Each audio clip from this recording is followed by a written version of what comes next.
Bonjour, ici Jérémy Matra de prospéritéinvestissement.com. Je suis ravi de vous retrouver aujourd'hui. Aujourd'hui, j'ai un invité spécial, David, le promoteur, qui va se présenter à vous. J'ai souhaité l'interviewer tout simplement par rapport à son expérience, par rapport à toutes ses qualités et surtout le cheminement qu'il a pu effectuer depuis pas mal d'années. Et je voulais donc vous le présenter de manière à que vous puissiez voir un petit peu toute son expérience et qu'il puisse partager avec nous voilà, donc toutes ses connaissances et tout son chemin surtout de là où il est aujourd'hui. Bonjour David, comment vas-tu? Salut Jérémy, ça va très très bien. Alors, est-ce que tu peux te présenter à nous et nous dire un petit peu d'où tu viens surtout, quelle est ta formation, quel est un peu ton chemin et où est-ce que tu en es aujourd'hui? Avec plaisir. Donc je m'appelle David, j'ai 40 ans, je vis dans la région de Bordeaux et je suis aujourd'hui entrepreneur. Je suis entrepreneur avec plusieurs activités. J'ai une activité qui est l'investissement immobilier pur, à titre privé comme à titre professionnel. Et je fais également de l'infoprenariat, une activité sur Internet avec un site qui s'appelle davidlepromoteur.fr. Voilà. D'accord, ok. Si je me trompe, donc tu as une formation plutôt du bâtiment, donc ce qui t'a amené certainement un peu vers l'immobilier. Et quelle a été un petit peu ton activité avant tes 30 ans, voilà, à la sortie de tes examens et de tes diplômes, donc de tes études, quelle a été un petit peu ton activité, ton parcours professionnel? J'allais dire c'est très simple, peut-être pas tant que ça, mais j'ai été donc étudiant jusqu'à 20 ans, jusqu'à l'âge de mes 20 ans. Quand j'ai fini mes études, j'ai fait absolument comme tout le monde. Je suis arrivé sur le marché du travail pour gagner un peu d'argent et j'ai trouvé un boulot. J'ai trouvé un boulot où j'étais commercial et avec un contrat en CDI. Donc voilà, j'ai fait ce boulot-là alors j'ai changé deux, trois fois d'entreprise dans cette période-là et j'ai fait ça jusqu'à l'âge de mes 30 ans exactement. Alors, pourquoi? Il y a plusieurs raisons que je vais revenir dessus ensuite. Et à partir de ces 30 ans-là, en fait, je me suis dirigé vers l'entrepreneuriat. Donc, je me suis mis à mon compte. J'ai fait plusieurs tests. Et puis aujourd'hui, voilà, avec tout ce que j'ai pu écumer, avec toutes les erreurs que j'ai pu faire, etc. Je me suis dirigé vers quelque chose qui me convient parfaitement et dans laquelle j'arrive à avoir une performance convenable, on va dire, qui est l'immobilier et le conseil en immobilier. Voilà. D'accord. Et qu'est-ce qui t'a amené à changer, faire cette transition professionnelle qui t'a amené donc de salarié à entrepreneur? Est-ce que c'est ton environnement? Est-ce que c'est tes parents, l'image de tes parents? Ou est-ce que c'est une profonde conviction? C'est-à-dire que pour toi, tu étais fait pour l'entrepreneuriat et non pas forcément pour le salariat? Ou est-ce que c'est tes expériences peut-être dans l'immobilier qui t'ont dit bah, pourquoi j'en ferais pas mon job? Je sais pas, quel a été le déclic qui t'a amené à changer de direction? Alors, ta question, elle est bonne parce qu'en fait, il y a deux éléments qui m'ont amené à prendre cette décision. Déjà, il faut savoir une chose, c'est que l'immobilier, jusqu'à l'âge de mes 30 ans, je n'y avais jamais touché. J'étais locataire d'un appartement. Acheter, c'était quelque chose qui était rédhibitoire pour moi parce que j'avais l'impression que j'allais m'enchaîner à une banque pendant 20 ou 25 ans et pour moi, c'était assez difficile de le concevoir. Donc, je m'y intéressais pas du tout. Ce que je voulais, par contre, j'avais certaines ambitions, ce que je voulais, euh, c'est que je voulais faire une carrière convenable. Je me satisfaisais pas en fait d'un poste comme celui que j'ai pu obtenir juste après mes études pour regarder comme ça jusqu'à ma retraite. J'ai toujours voulu essayer d'évoluer dans mon métier, quoi.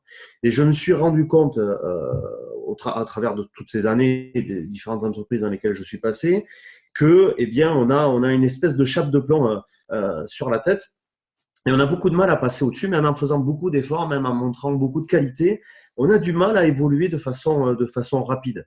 Donc, mon salaire, ce que j'ai constaté, moi, c'est que mon salaire, il restait, il stagnait malgré l'évolution du poste que je pouvais avoir. J'avais un salaire qui grandissait pas tant que ça, quoi. Donc, à un moment donné, j'ai eu une espèce j'étais pas content. J'étais pas content de ce que je gagnais. Je voulais gagner plus. Et j'avais l'impression que c'était pas possible, en fait, dans le métier de commercial dans lequel que j'étais. Enfin, en tout cas, dans le fait d'être salarié. Et quand j'ai atteint mes 30 ans, m'est arrivé quelque chose. Ce qui m'est arrivé, c'est que j'ai été victime, si on peut dire, d'un licenciement économique. C'est-à-dire que la société dans laquelle je travaillais comme employé, eh bien, s'est retrouvée en difficulté économique et m'a licencié. C'était pendant la fameuse période de la crise de 2008. Voilà, la crise 2008 est arrivée en 2009. On me remerciait en m'indiquant la direction de la porte. Et alors là, bon, alors là, c'était l'écroulement pour moi. J'avais du mal un petit peu à l'accepter parce que je m'investissais beaucoup et je trouvais que c'était vraiment un énorme manque de reconnaissance. Je méritais pas ça, voilà ce que je me disais. Et en fait, je me suis rendu compte qu'en fait, j'étais à la merci. J'ai été à la merci pendant toutes ces années, eh bien, du bon vouloir de mon patron. C'est-à-dire que s'il veut m'augmenter, il m'augmente. S'il ne m'augmente pas, il ne m'augmente pas. S'il veut me mettre à la porte, il me met à la porte. CDI ou pas CDI. Parce qu'aujourd'hui, on sait que le CDI, c'est un petit peu le Graal pour beaucoup de monde. Tout le monde est à la course du CDI. Alors, c'est vrai, hein, d'un niveau, un niveau social, on va dire que le CI, c'est quand même le statut le plus sûr et le plus confortable. Malgré que, avec un CDI, on peut très bien se retrouver au chômage du lendemain, du jour au lendemain, très facilement. C'est ce qui m'est arrivé. Et moi, quand j'ai vécu ça, je me suis dit, c'est pas possible, je ne veux pas revivre ça. Et pour ne pas revivre ça, il faut que ça soit uniquement dépendant de mes actions. C'est-à-dire que s'il faut que je me retrouve sur le carreau, je ne veux pas que ça soit à cause de quelqu'un d'autre. Si moi je fais mes erreurs, je vais les assumer, mais me retrouver sur le carreau à cause de quelqu'un d'autre, je ne pouvais plus l'accepter. Donc, j'ai pris la décision de me diriger vers l'entrepreneuriat. C'est comme ça, en fait, que je suis arrivé dans l'entrepreneuriat. Ok, donc si je résume, donc c'est principalement donc suite à voilà un licenciement et donc une réflexion et aussi par rapport aussi à je vais dire un plafond de verre qui te paraissait donc insurmontable, infranchissable et qui te permettait pas d'évoluer au niveau des revenus autre que voilà que la bonne volonté de ton employeur. Donc, Exactement. voilà, donc ce qui t'a amené, je pense, à des réflexions sur l'investissement immobilier et l'entrepreneuriat, qui permettaient de dépasser ce plafond de verre euh, en fonction de tes investissements, mais également en fonction de tes propres compétences et qualités et ta propre créativité dans la création d'entreprise. C'est bien ça? C'est exactement ça parce que en fait tout s'est passé la même année. L'année où je me suis fait licencier, c'est l'année où j'ai lancé mon premier investissement immobilier où je construisais deux maisons, une pour moi pour l'habiter, pour partir du fait d'être locataire, je voulais être propriétaire. Donc j'ai lancé une opération où j'ai fait construire deux maisons, une qui était pour moi et une autre qui était pour louer. Et lorsque je me suis fait licencier, bien j'ai vu que j'avais quand même, malgré mon licenciement, j'avais un revenu qui rentrait, qui était celui de mon locataire. Et j'ai commencé très très vite à faire le calcul dans ma tête et j'ai tout de suite compris que si je répétais cette opération plusieurs fois, eh bien, j'allais obtenir un revenu qui n'était pas limité, c'est-à-dire que autant de fois que je referais cette opération-là, eh bien, j'aurais autant de revenus en plus qui rentreraient et je serais en plus de ça assez libre parce que lorsqu'on fait de la location en immobilier, c'est pas un travail d'acharné, on va dire. Hein. C'est vous envoyez, si en plus vous faites gérer ça par une agence immobilière, vous en occupez une fois par an et puis c'est tout. Donc tout le reste du temps, c'est du temps libre. Donc j'ai fait cette relation-là et c'est là où j'ai eu le déclic, où je me suis dit bon, mais là, voilà, je tiens peut-être quelque chose. Et je suis parti là-dedans. Donc, je me suis lancé dans l'immobilier. Et à côté de ça, j'ai également créé une société. Je me suis mis comme agent commercial. Donc, agent commercial, c'est-à-dire que je suis commercial, mais de façon indépendante. Je travaille sous forme de contrat pour des entreprises. Et en l'occurrence, je travaillais pour des entreprises étrangères qui voulaient vendre des produits en France. Donc, voilà, j'ai mené de front ces deux objectifs-là. Et ça a démarré en 2009 et je me suis jamais arrêté. D'accord. Donc, si je comprends bien, donc tu as tu es passé en fait du statut de locataire à propriétaire avant ton licenciement. Donc pour les banques, c'était plus facile d'emprunter parce que tu avais encore ton CDI. Ça aurait été peut-être été plus complexe au moment où tu avais été licencié et tu t'es retrouvé au chômage et donc tu aurais été, je pense, devant le banquier ça aurait été beaucoup plus difficile de monter ton dossier, de faire donc ta partie, donc tes deux logements accolés, donc ta partie propriétaire et ta partie location. Ouais, tout à fait. Tu as complètement raison. J'ai eu de la chance Mhm. de pouvoir lancer mon opération immobilière juste avant d'être licencié. C'est totalement de la chance parce que tu as complètement raison. Si j'avais fait ça une fois au chômage, bon, bah alors là, quand on est au chômage et qu'on veut faire des investissements immobiliers, ça devient très, très compliqué, à moins d'avoir autre chose comme bagage derrière. Ouais, soit déjà un patrimoine ou une bonne garantie à proposer aux banquiers, quoi, c'est ça. Ouais, ouais. Donc c'est ça. C'est pour ça que moi, c'est ce que je préconise dans la formation que je suis en train de finaliser sur la transition professionnelle, où justement, idéalement, avant de quitter son emploi, euh, d'une manière volontaire ou involontaire, toujours anticiper justement cela et d'investir dans l'immobilier avant, donc on a un CDI, de manière à garantir beaucoup plus facilement auprès du banquier que le dossier présenté au banquier soit beaucoup plus étoffé du fait du CDI de plusieurs années également et de pouvoir justement investir dans l'immobilier avant de quitter son job. Parce qu'une fois que le contrat est signé, le contrat de prêt est signé, c'est beaucoup plus simple et beaucoup plus facile donc d'investir qu'une fois étant au chômage, bien entendu. Ça, c'est clair. Ça, c'est, si je recommande à tous ceux qui vont voir cette vidéo que, évidemment, si jamais ils veulent investir dans l'immobilier et qu'ils savent il va se passer ce genre de choses avec leur emploi dans quelque temps, il vaut mieux qu'ils le fassent avant parce qu'après, c'est assez compliqué. Tout à fait, tout à fait. On est tout à fait d'accord là-dessus. Maintenant, est-ce que tu peux nous parler un petit peu de ta stratégie que tu appelles la stratégie de la doublette? Donc, est-ce que tu peux rentrer un peu plus dans le cœur du sujet? Comment tu fais, comment tu fonctionnes pour effectuer donc ces investissements donc que tu appelles en doublette? Que voilà, et concrètement, comment tu fais pour ça et comment ça fonctionne? Alors, avec plaisir, je vais te parler ça avec plaisir parce que c'est quelque chose qui me passionne, donc j'ai beaucoup de plaisir à pouvoir en parler.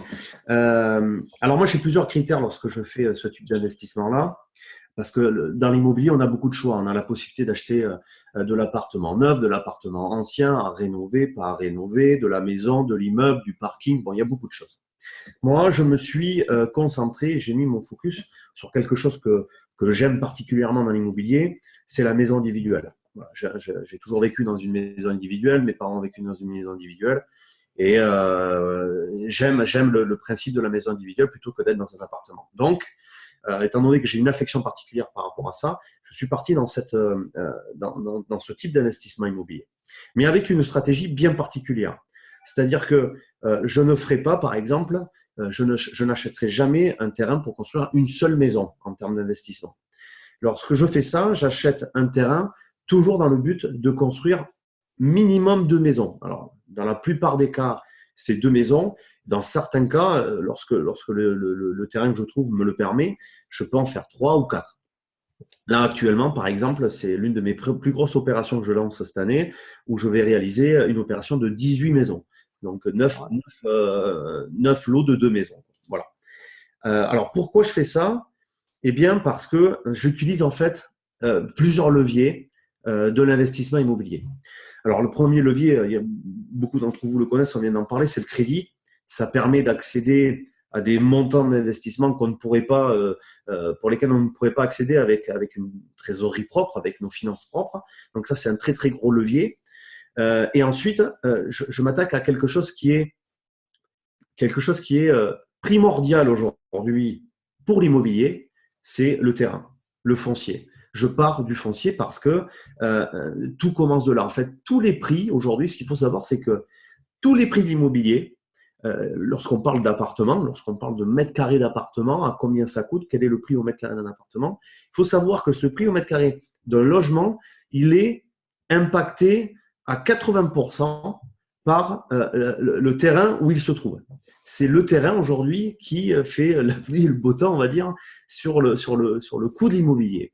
Ce Et qu'on donc, appelle, excuse-moi, je te coupe, ce qu'on appelle l'emplacement, parce que pour moi, voilà, la stratégie principale est liée à l'emplacement quand on veut investir dans l'immobilier, que ce soit dans le foncier, comme tu le dis, donc dans la construction, dans le neuf, ou dans un logement X ou Y, c'est l'emplacement. C'est-à-dire que si vous voulez faire acheter un appartement, ça va être près, pour faire par exemple de l'étudiant, ça va être près de la gare, près de l'université. Donc c'est lié à l'emplacement définitif. Et justement, donc la question, c'est comment tu choisis tes terrains. alors, mes terrains, je les choisis, tu viens d'en parler parce que c'est le même principe que si on faisait du logement étudiant. C'est-à-dire qu'on a identifié une cible, on a identifié notre client, celui à qui on va louer la maison. Et quand on connaît en fait notre cible, eh bien, on va chercher à investir dans l'endroit où il va retrouver tous les besoins nécessaires pour lui. Un étudiant, il a besoin d'être à côté des transports en commun, il a besoin d'être à côté des facs, voilà, il a besoin de ce genre de choses, la plupart du temps en ville.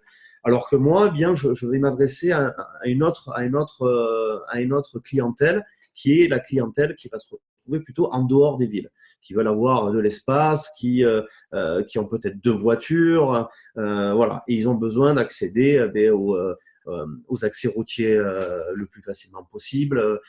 Il faut qu'il y ait des écoles, etc. autour. Voilà, c'est comme ça que je choisis mes terrains.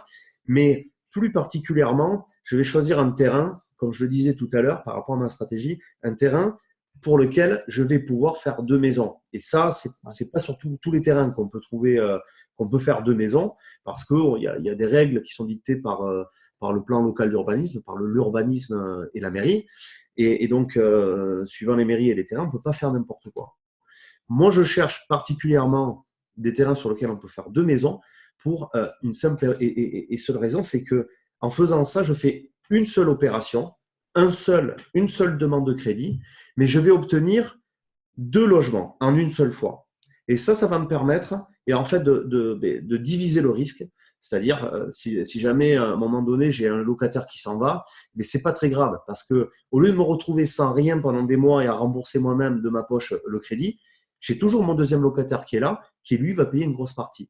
Donc, dans tous les cas, je ne perds pas ma rentabilité à 100%. Je vais en perdre un petit peu le temps de la vacance locative, mais c'est tout. Donc, le risque, il est énormément diminué. La deuxième raison, c'est que lorsque je fais ça, je vais acheter un terrain qui va être plus grand que si je faisais une seule maison. Et donc, je vais acheter un prix de terrain de gros, en fait. Voilà. C'est comme si on achetait un kilo de tomates ou si on achetait une tonne de tomates. On achètera la tonne de tomates évidemment moins cher au prix du kilo que un seul kilo de tomates. Mais le principe, c'est le même. Sauf que là, par exemple, lorsque je revends, lorsque je fais ce type d'opération et que je revends, je fais systématiquement minimum 100 000 euros de plus-value. Alors, je ne ferai pas ces 100 000 euros de plus-value si j'en faisais qu'une maison. La raison, c'est parce que le fait de revendre ensuite par petits lots, par maison, en fait, eh bien, le prix de la tonne, il va revenir au prix du kilo pour celui qui l'achète. Donc, je fais ma plus-value là-dessus. Je ne sais pas si je suis clair là-dessus. Si. Pour moi, c'est très très clair. Je vais résumer, si tu veux. Donc, en effet, le fait d'acheter donc un bien, d'acheter voilà un groupe, en fait, deux maisons en un seul fois. Si on fait ce qu'on appelle de la division, comme on peut faire sur un immeuble, on vend par immeuble, on vend par bien, on vend par appartement. Donc, on achète un lot, par exemple, d'immeubles et on va leur envoyer ce qu'on appelle à la découpe. Et donc, on va vendre justement lot par lot. Donc, s'il y a quatre appartements, on va vendre un appartement par un appartement, alors qu'on aura acheté un immeuble. Et donc, du coup, le fait de vendre à la découpe, on va le vendre le prix beaucoup plus cher que le prix de l'immeuble complet. Donc, toi, ta stratégie, c'est dans la construction, dans le neuf. Donc, tu vas acheter deux biens ou trois ou quatre et tu vas les vendre à la découpe. C'est-à-dire, tu vas le vendre à l'unité et donc, du coup, tu vas diviser tes charges et tes marges. Et donc, du coup, tu vas prendre une marge beaucoup plus importante, en effet, pour prendre ton image du prix du légume. Ça va être exactement ça. Ça va être le fait d'augmenter et c'est là que tu prends ta marge, et ce qui est tout à fait judicieux. Et quand tu vas quand tu vas acheter donc ton bien, donc en effet, le fait de faire qu'un seul dossier de crédit c'est beaucoup plus simple parce que ça évite d'aller voir plusieurs fois et de se prendre éventuellement des refus. Et du coup, c'est beaucoup plus crédible pour le banquier également, qui lui va prendre beaucoup plus de sécurité en se disant, bah, en effet, si le locataire s'en va, eh ben je suis beaucoup plus rassuré, il y a moins de risques du fait de la division ou plutôt de la multiplication des sources de revenus. Parce que toi, tu vas amener par rapport à tes revenus, tu vas amener ta part, mais ton locataire va amener sa part. Et donc, du coup, il y a deux sources de revenus. Donc, il y a deux garants quelque part par rapport à la vision du banquier. Et donc, du coup, beaucoup moins de risques. Et c'est tout à fait judicieux. Et ce que j'aime bien dans cette stratégie-là, euh, c'est tout à fait ça. C'est du fait de diviser le risque parce qu'il faut toujours gérer ses risques en investissement, quel que soit l'investissement, que ce soit la bourse, l'immobilier ou le business, peu importe, mais il faut toujours limiter ses risques et toujours regarder la plus-value parce que la plus-value se fait à l'achat et non pas à la vente, même si toi tu te l'as fait quelque part à la vente, mais c'est quand tu vas acheter, c'est ta stratégie d'achat qui va faire que à la revente tu vas gagner ton argent. Et je pense que c'est tout à fait ça. Donc tu me dis si je me trompe, mais je pense avoir résumé un petit peu ta stratégie dans ces propos. T'as complètement compris ce que je voulais dire. Et quand tu dis que la plus-value, elle se fait à l'achat, tu as complètement raison. Alors, après, c'est la façon d'acheter. Parce que on sait tous que on gagne de l'argent dans l'immobilier en achetant des bonnes affaires. Le problème, c'est que la bonne affaire, c'est assez compliqué de la trouver parce que tout le monde la cherche, hein. Donc c'est dur. Moi, en fait, j'ai arrêté de la chercher parce que au départ, quand j'ai commencé, l'immobilier me faisait peur. J'en ai jamais fait parce que je me suis dit, moi, je connais beaucoup moins que tous ceux qui y sont en permanence et qui cherchent des affaires tout le temps. C'est leur métier, etc. J'ai aucune chance d'en trouver. Tout le monde passera toujours avant moi pour trouver la bonne affaire. Et en fait, je me suis dit que euh, j'avais pas envie de la chercher, la bonne affaire. J'avais envie de la créer, cette bonne affaire. Et lorsque j'achète, c'est là où je te rejoins, c'est là où je dis que tu as tout compris, c'est que c'est dans la façon d'acheter. Moi, lorsque j'achète un terrain pour faire mes deux maisons, j'achète pas forcément un terrain en faisant une bonne affaire, hein. Le terrain, je l'achète au prix du marché. Alors, des fois, j'ai de la chance, je fais une proposition, le vendeur l'accepte, ça, c'est du boni, j'en suis content. Mais sinon, c'est pas grave. Le seul critère que j'ai lorsque je fais ce type d'opération, c'est de trouver un terrain sur lequel je puisse faire deux maisons. C'est tout. Et je vais l'acheter au prix. C'est-à-dire que le terrain, il a à vendre, je sais pas moi, 100 000 euros. C'est le prix affiché sur Internet. Il va y avoir 10 personnes qui vont passer devant. Moi, je vais arriver la 10e. Donc, j'aurais pu, si c'était une bonne affaire, j'aurais pu la perdre. Ça fait longtemps. Mais le fait que mes critères de recherche soient différents de mes concurrents, parce que les concurrents que j'ai, en fait, il y a très peu d'investisseurs immobiliers, en fait, sur ma niche. C'est plutôt des gens qui veulent acheter une maison pour eux. Donc, j'ai pas les mêmes attentes. Et donc, lorsque j'arrive 10e, le terrain il est toujours disponible. Donc, moi, je l'achète et j'achète très souvent au prix. C'est-à-dire que le prix il est affiché, je sais pas, à 100 000. Je dis, moi, je vous l'achète, ça au prix, sans problème. Je mets juste une condition suspensive de prix et puis ça s'arrête là. Puis d'autres conditions suspensives, évidemment, pour se garantir de la viabilité du terrain. Mais sinon, par rapport au prix, je l'achète au prix. Et donc ça me permet une chose géniale, c'est que j'ai pas besoin de me confronter à une pénurie de bonnes affaires en fait. Parce que le fait d'acheter ce terrain-là, rien que le fait de pouvoir faire mes deux maisons dessus, je sais que mon affaire, elle est faite. Donc j'achète un terrain en sachant que je vais le revendre en plus petits morceaux et que le fait de le revendre en plus petits morceaux, mais je vais le revendre au prix du marché des petits morceaux. Donc je fais même pas de spéculation. Je revends exactement ce que ça coûte sur le marché et je fais automatiquement ma plus-value. Je n'ai aucun risque de ne pas faire de plus-value. Je suis certain, lorsque je trouve le terrain, que j'ai déjà gagné de l'argent, avant même d'avoir commencé les travaux. Voilà, donc tu as parfaitement compris la Ouais. stratégie.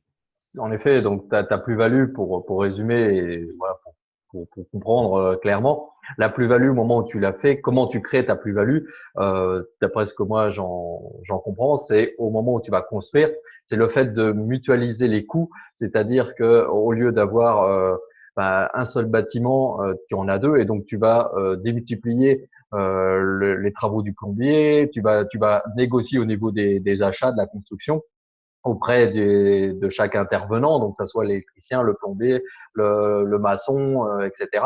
Tu vas mutualiser les coûts et donc du coup tu vas diviser ces coûts-là. Si tu en mettais quatre, tu diviserais encore plus le coût, le prix du gros et automatiquement ça va, t'achètes en gros quelque part les matériaux au lieu de l'acheter à l'unité. Si tu faisais une seule construction d'une maison individuelle, toi, tu vas diviser du fait que tu vas acheter encore plus gros. Parce qu'au lieu d'acheter 4 fenêtres, parce que tu as 4 fenêtres sur ta maison, toi, tu vas en acheter 8. Et donc, du coup, le prix de 8, c'est beaucoup plus faible que le prix de 4. Et ainsi de suite. Et c'est valable pour tout. Et du coup, le prix du compteur, le prix de tout ça, c'est automatiquement divisé. Tu achètes moins cher. Et c'est à ce moment-là, quand tu leur vends l'unité, que tu fais ta plus-value. Si j'ai bien compris, je pense que c'est comme ça que tu fonctionnes dans ta stratégie. Alors, c'est exactement ça en ce qui concerne les travaux. Toi, Mmh. tu rentres dans le détail matériau par matériau. Pour moi, Oui. c'est encore plus simple que ça parce qu'en fait, les maisons, c'est pas moi qui les construis. Hein, je délègue absolument tout. C'est-à-dire que j'ai des intervenants qui vont s'occuper de construire la maison. Et quand je vais les voir, je leur dis, ben voilà, c'est ce que tu disais par rapport aux fenêtres. C'est que, mais par contre, je parle pas de la fenêtre, je parle de la maison. Je leur Oui. dis, au lieu de vous faire une seule maison, je vous en faire deux. Et donc, pour quelqu'un qui construit des maisons, faire deux maisons plutôt qu'une, on est déjà un bon client. Donc forcément, on va négocier le prix beaucoup plus facilement. Donc le prix de revient de la maison construite va être beaucoup moins cher que le prix d'une seule maison construite. Donc ça, c'est pour les travaux. Donc tu as tout à fait raison là-dessus.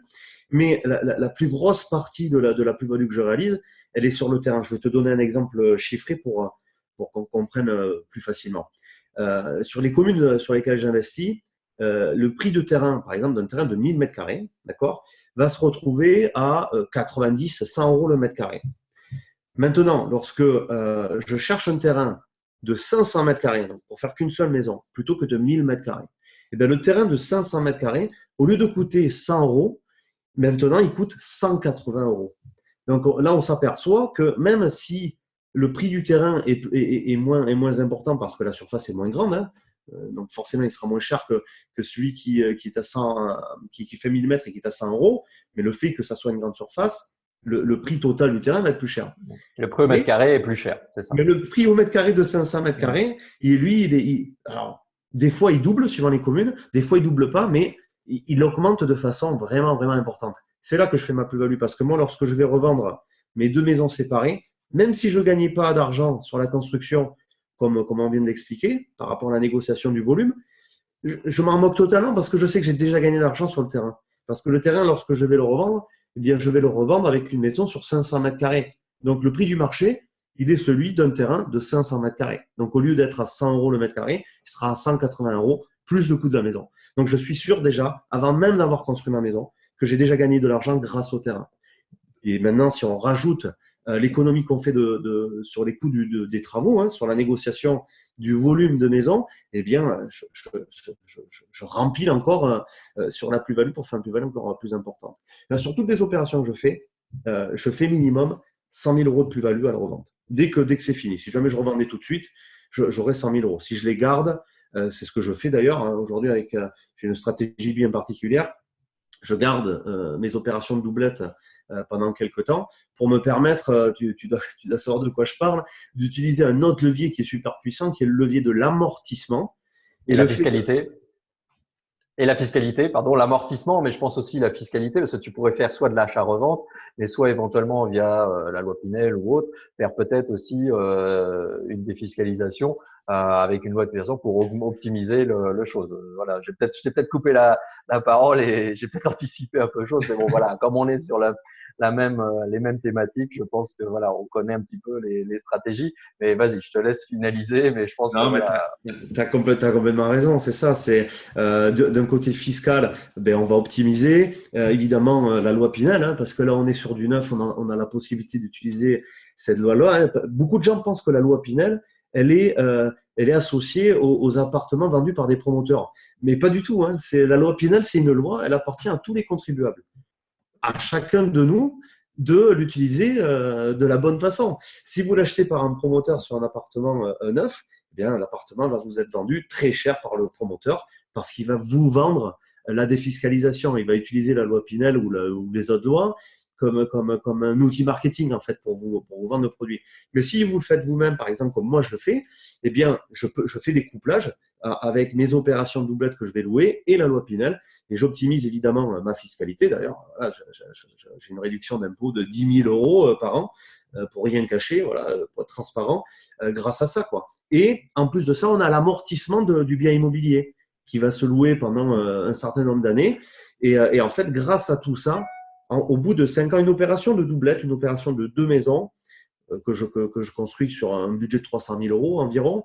Au bout de 5 ans, en revendant une maison sur les deux, eh bien, il me reste une maison gratuite. C'est-à-dire que grâce à la vente d'une des 2 maisons, je peux rembourser la totalité de mon crédit et il me reste une maison neuve, parce que c'est ça aussi qui me plaît dans cette stratégie, c'est qu'on se crée un patrimoine immobilier qui est neuf, donc sur lequel on n'a pas besoin d'intervenir, on a très très peu d'intervention pour des réparations ou de l'entretien parce que c'est neuf. Et en plus de ça, au bout de 5 ans, j'ai une maison gratuite pratiquement tous les 5 ans en revendant une des 2 maisons. Donc voilà, c'est ça qui me permet d'optimiser au maximum cette stratégie. Ouais, c'est génial, c'est vraiment génial. J'adore cette stratégie. Je trouve ça vraiment vraiment pertinent. Bon, moi voilà, c'est quelque chose que j'ai jamais utilisé. Clairement, j'ai jamais fait de construction dans le neuf. Moi, j'ai fait de la restauration, de la rénovation, donc de quatre murs, qui était une ruine. Donc c'est comme s'il y avait quatre parpaings, c'est exactement ça. Donc ça, j'ai fait en utilisant d'autres lois, la loi Malraux par exemple sur les monuments historiques, donc qui est une autre stratégie. Mais le neuf, c'est quelque chose que j'ai jamais fait, mais j'ai toujours eu ça dans le coin de mon esprit, parce que j'ai jamais eu l'opportunité de trouver peut-être les bons correspondants, le bon maître d'œuvre pour pouvoir gérer ça. Ça viendra certainement, parce que moi voilà, on l'avait déjà échangé là-dessus. Moi, c'était plutôt la quadruplette, comme je pourrais l'appeler. Parce que pour moi, c'était plutôt, je voyais plutôt pour optimiser vraiment le terrain, c'est d'en mettre quatre. Mais bon, c'est la même stratégie, mais multipliée par deux, hein, tout simplement. C'est ça. Mais c'est exactement ça où moi j'ai même déjà fait les plans pour moi. Donc pour moi tout est clair, mais c'est vrai que c'est quelque chose, un projet que j'ai jamais développé. Mais c'est vraiment une stratégie que j'apprécie particulièrement et que je trouve vraiment pertinente. Donc je pense que voilà, nos auditeurs respectifs adoreront cette interview dans ce cadre-là, parce que pour moi voilà, c'est vraiment pertinent et c'est vraiment quelque chose d'optimiser autant l'effet de levier du crédit pour utiliser l'argent de la banque pour financer, que ça soit l'achat de foncier, donc la plus-value au niveau du foncier, que ça soit au niveau de la construction, la plus-value au niveau de la construction, et que ce soit également au niveau de la revente, où là on a la possibilité de vendre qu'une partie pour financer l'autre et avoir donc ce qu'on appelle du cash flow, donc avoir une rente mensuelle qui permet d'avoir voilà de permettre de réinvestir ailleurs et si on souhaite garder qu'un seul bien sur les deux, de pouvoir réinvestir ailleurs dans d'autres constructions, parce que on a du cash flow qui tombe tous les mois et ça le banquier il apprécie qu'on ait je sais pas moi, peu importe 500, 1000, 2000 ou 10 000 euros qui tombent tous les mois voilà en permanence en fonction des fur et à mesure de l'augmentation du patrimoine, et de pouvoir réinvestir, parce que le banquier sait très bien que ça tombe tous les mois et il le voit de toute façon sur le compte. Et c'est pour lui, c'est une garantie et un gage de sérieux et de garantie dans l'évolution du patrimoine. Donc j'aimerais juste que tu nous parles rapidement donc de ta formation. Il me semble que tu as quelque chose qui va se présenter rapidement, prochainement, et j'aimerais que tu nous en parles rapidement, donc pour en pouvoir en faire bénéficier ceux que ça pourrait éventuellement intéresser. Eh bien oui, tout à fait. Ouais. Alors j'organise une formation gratuite, je précise. C'est une version gratuite en ligne, donc en direct. Jeudi prochain, je pense que tu donneras tous les détails avec la description de la vidéo. Mais voilà, si ça vous intéresse d'investir dans la maison individuelle et si ce dont je viens de parler vous a un peu interpellé, ben, je vous invite à venir me rejoindre jeudi pour cette formation en ligne. Voilà, où je rentrerai un petit peu plus dans le détail, avec plus de chiffres, etc. Ok, bah bien sûr, bien sûr. Voilà, je vais mettre le lien juste en dessous de cette vidéo ou au-dessus en fonction c'est sur YouTube ou sur Facebook. Donc bien volontiers, bien sûr, je mettrai les liens. Donc tu me donneras les liens de manière à ce je puisse en faire bénéficier un maximum de personnes. Et Avec plaisir. bien volontiers, ouais, je ferai bien entendu. Voilà, en plus c'est gratuit, donc vous aurez toute la connaissance de David gratuitement. Donc profitez-en. Vous pourrez poser, j'imagine, toutes ces questions. Ce sera sous forme de webinaire, j'imagine. Et donc ça Voilà, ouais, sera c'est Ouais, ça. c'est ça, sous Ouais, forme de c'est le même webinaire. principe. Voilà, donc du coup, voilà, vous pourrez en bénéficier, poser toutes les questions en live et profiter de son expérience et de toutes ses compétences, de toutes ses connaissances à travers donc plus d'une dizaine d'années d'expérience et d'investisseurs. Donc voilà, profitez-en, c'est gratuit. Cliquez donc sur les liens au-dessus ou en dessous en fonction de la plateforme. Donc, est-ce que tu voulais donc rajouter un dernier mot? Sinon, j'ai une dernière question pour toi. Non, je voulais simplement te remercier, Jérémy, de faire passer l'information aux gens qui te suivent et de leur permettre d'accéder à cette formation-là. J'en suis ravi. Merci à toi. Mais de rien, volontiers. Donc moi, j'ai une dernière question que je pose à chaque fois que je fais une interview. Donc j'ai une dernière question pour toi. Si tu avais à recommencer aujourd'hui, donc sans rien, donc c'est-à-dire que voilà, tu n'as plus de patrimoine, tu n'as plus d'argent sur ton compte et tu te retrouves à zéro. Et donc comment tu ferais pour revenir au point où tu en es aujourd'hui avec toutes tes connaissances? Comment tu ferais pour recommencer depuis le départ, juste avec tes connaissances, mais sans aucun moyen, autre moyen financier? Comment tu ferais pour voilà, revenir avec ton patrimoine aujourd'hui que tu as en repartant de zéro? Est-ce que tu peux nous expliquer un petit peu comment tu ferais? Quelle serait ta stratégie? Alors, comment je ferais si je perdais tout aujourd'hui pour revenir, pour revenir? Écoute, aujourd'hui, moi, ça fait 20 ans maintenant que j'ai vécu le salariat, j'ai vécu l'entrepreneuriat, j'ai vécu l'investissement immobilier. Aujourd'hui, il y a une chose qui est certaine, c'est que j'ai su identifier ce qui rapporte réellement l'argent. Donc, si tu me demandes de tout perdre, de recommencer, je suis certain de pouvoir euh, regagner autant que j'ai gagné pendant ces 20 ans, mais alors beaucoup plus rapidement. Je regagnerai même plus en beaucoup moins de temps. Tout simplement parce que je vais éviter toutes les erreurs que j'ai faites avant. Et aujourd'hui, je sais exactement ce que je ferai. C'est-à-dire que la première chose que je ferai, ça serait de trouver un boulot, peu importe lequel. Je m'en moque totalement à partir du moment où j'ai un CDI. Je chercherai un CDI tout de suite, même si c'est pour aller bosser chez McDo, peu importe. Je prends un CDI. Et la deuxième chose que je fais, c'est j'investis dans l'immobilier locatif. J'achète un appartement, si j'arrive à faire des maisons, parce que la banque me prête, je vais là-dessus. Mais sinon, j'investis dans l'immobilier. Ça, c'est certain. Parce qu'il y a des stratégies qui sont super puissantes. Et l'immobilier permet de se créer une rente. C'est la vérité. C'est pas des bêtises lorsqu'on entend parler de ça. Donc, je ferai ça. Et la deuxième chose que je ferai, ce serait certainement monter un site internet et, donner des conseils aux gens sur par exemple, l'investissement immobilier comme je le fais aujourd'hui. C'est les deux choses que je ferai. Je trouverai tout d'abord un CDI pour me permettre d'être finançable par la banque et je commence à investir avec la banque dans l'immobilier. Et à côté de ça, je monte un business sur Internet. Ok, d'accord. Donc donc deux piliers sur les trois que moi je préconise. Donc deux piliers que tu utiliserais. Donc le pilier de l'immobilier. Donc tu ferais voilà, tu trouverais un job de manière à avoir un CDI pour être crédible face à la banque, si je comprends bien, C'est et ça. donc de manière à pouvoir investir dans l'immobilier à travers diverses stratégies. Donc peut-être, je pense, le première étape, ça serait l'achat-revente de manière à se faire du cash immédiatement. Ce serait Et, l'idéal. par exemple, voilà, et pour pouvoir réinvestir encore plus, d'autant plus, quoi. Voilà, bon, moi, c'est comme ça que je verrai les choses d'après ta stratégie. Et après, réinvestir sous la doublette ou autre derrière, parce que tu auras déjà du cash flow et du capital.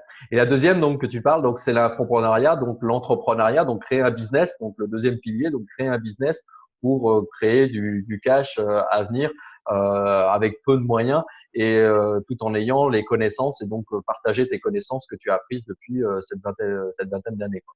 Voilà, donc c'est bien cela, c'est bien, je résume à peu près ta stratégie. Exactement. En fait, il y a une notion qui est importante dans les deux piliers que je viens d'annoncer. Je suis sûr que ton troisième pilier, il suit la même tendance. C'est que aujourd'hui, si je crée quelque chose, si je veux partir dans quelque chose qui génère de l'argent, il faut que ce soit scalable. C'est-à-dire que qu'il n'y ait pas de plafond. Il faut que ça soit un business qui puisse évoluer et grossir automatiquement, tout seul. L'immobilier, par exemple, vous n'avez pas de limite. Vous pouvez avec de bonnes stratégies, évidemment, sans faire n'importe quoi, avec de bonnes stratégies, vous pouvez investir, investir, investir, et vous allez grossir et vous allez devenir rentier, millionnaire. C'est tout à fait faisable. Il y en a plein qui l'ont déjà fait. Et avec le business Internet, alors ça peut être de l'infoprenariat, ça peut être de l'e-commerce, par exemple, ou l'e-commerce, c'est pareil. Si vous mettez un shop sur Internet, plus vous allez avoir de monde qui achète vos produits, plus vous allez gagner de l'argent. Donc, vous n'avez pas de limite, en fait. La limite, c'est le monde. Donc, c'est assez incroyable, ça. Internet, c'est hyper puissant. C'est clair que si je devais recommencer à zéro, il y a le pilier Internet, il ferait partie il ferait partie de mon business, ça c'est sûr. Moi, Internet et l'immobilier, ça restera toujours, je pense, dans mon focus, quoi. Ouais, tout à fait. Moi, je partage tout à fait. On est tout à fait. Donc, le troisième pilier, donc moi, sur lequel je discute, c'est la bourse. Voilà. Donc, voilà, qui est l'un des notre projet, pareil, qui n'a pas de limite. Juste pour finir, voilà, une citation d'Anthony Robbins, qui est Sky is the limit. Donc, c'est-à-dire qu'il y a que le ciel qui est la limite. C'est-à-dire que voilà, en gros, il n'y a pas de limite. C'est nous qui nous mettons des limites. Hein, c'est nos croyances qui nous mettons des limites. Et voilà, en fait, il n'y a pas de limite. Hein, c'est vous qui vous mettez vos propres limites, votre propre plafond de verre, comme on l'a évoqué au départ. C'est à vous de le faire exploser, ce plafond de verre. S'il n'existe pas, c'est que du verre. Donc, à vous de le casser et d'exposer vos propres limites. Donc, en quittant le salariat et en mettant en mettant à fond sur vos propres business, vos propres activités, vos propres sources de revenus. Et c'est à vous de vous les créer et surtout les démultiplier de manière à avoir plusieurs sources de revenus, même s'il y en a une. Si un jour il y a un gros crash au niveau de l'immobilier, eh bien vous aurez par exemple voilà Internet pour avoir une autre source de revenus, donc vous pourrez toujours rebondir. Et donc à vous de démultiplier ces sources de revenus parce que voilà demain à côté de si vous avez qu'un seul terrain avec une seule doublette et que du jour au lendemain créer, je sais pas quoi, moi, une ligne de chemin de fer juste à ce niveau-là, voilà, automatiquement, vous allez avoir peut-être une perte de revenus parce que l'environnement aura changé et tout le monde va s'enfuir. Et à ce moment-là, voilà, si vous en avez plusieurs, eh bien, automatiquement, le fait de démultiplier, pas mettre tous les œufs dans le même panier, fait que vous aurez toujours une source de revenus qui est viable et que vous allez pouvoir diversifier vos sources de revenus et toujours avoir une sécurité, toujours dans la gestion des risques, avoir une sécurité de vos revenus qui fait que quoi qu'il arrive, de toute façon, vous pourrez toujours rebondir. Donc voilà comment moi je vois les choses. En tout cas, je te remercie beaucoup, David, pour cette interview, d'avoir partagé avec nous tes stratégies, ton expérience, tes compétences. Et bien entendu, donc cliquez sur le lien qui est juste en dessous ou juste au-dessus en fonction de là où vous regardez la vidéo. Et surtout, donc voilà, je vous dis à très bientôt dans une prochaine vidéo, une prochaine interview, certainement à venir dans les semaines, les jours, les mois qui viennent. Merci beaucoup, David. Merci à toi, Jérémy. Merci à tous. Au revoir. Au revoir.